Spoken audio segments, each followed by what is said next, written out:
नमस्कार, मैं हूं माही सिंह और आप देख रहे हैं नेक्स्ट 9 न्यूज। इस बार के लोकसभा चुनाव के बाद कई पार्टियों की जो हालत है वो खस्ता होती हुई नजर आई।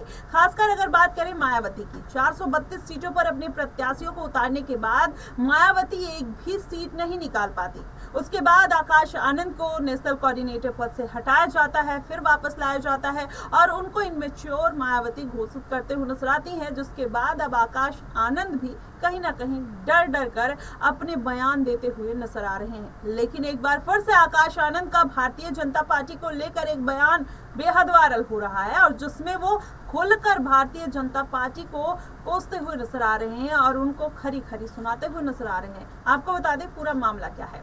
इसके पहले आकाश आनंद विवादित बयानों के चलते मायावती ने उनको पार्टी से हटा दिया था। उन्होंने भारतीय जनता पार्टी को आतंकवादी की पार्टी कह दिया था, जिसके बाद कहीं ना कहीं आकाश आनंद पार्टी से किनारा कर लेते हैं। अब ऐसे में फिर से वो भारतीय जनता पार्टी के ऊपर हमलावर तो हैं, उनके सुर लेकिन बदल गए हैं। तेवर वही है, अंदाज वही है, लेकिन उनके जो आवाज है उसमें नरमी देखने को मिल रही है। जी हाँ, उन्होंने साफ तौर पर कहा है कि भारतीय जनता पार्टी का जितना कमल है वो हमारे हाथी जाकर गली गली में खा जाएंगे। यानी कि उनके जितने भी वोट बैंक है, जब तक हाथी का पेट नहीं भरेगा तब तक वो कमल खाता रहेगा। इस तरीके का बयान आकाश आनंद देते हुए नजर आते हैं।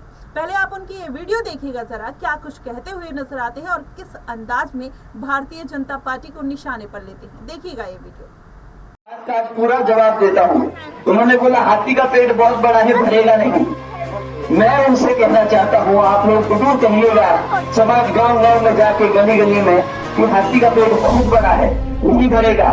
जब तक इस कमल के फूल को गांव गांव से गली गली मोहल्ले मोहल्ले देश के हर एक कोने से उखाड़ के खा न ले, खत्म न कर दे, चल के तब तक इस हाथी का पेट नहीं भरेगा।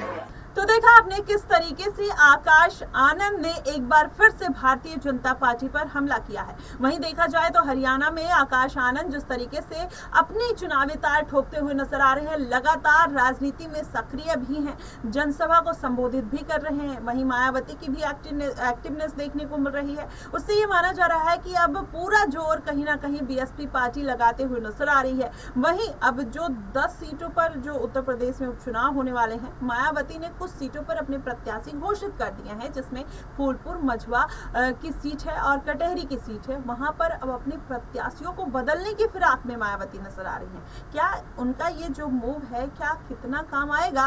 क्या भारतीय जनता पार्टी को इससे शिकस्त दे पाएंगी या अखिलेश यादव को शिकस्त दे पाएंगी? क्योंकि जिस तरीके से अभी समीकरण बनते हुए नजर आ रहे हैं, अखिलेश यादव भी पूरा अपना दम लगा रहे हैं, वहीं भारतीय जनता पार्टी और कहीं ना कहीं चंद्रशेखर आजाद भी मैदान में पूरी तरीके से खुलकर उतर चुके हैं। पहले तो आकाश आनंद जिस तरीके से भारतीय जनता पार्टी को लेकर बोला करते थे और उनके इस विवादित बयानों के चलते कहीं ना कहीं उनको पार्टी से बाहर का रास्ता देखने पड़ गया था।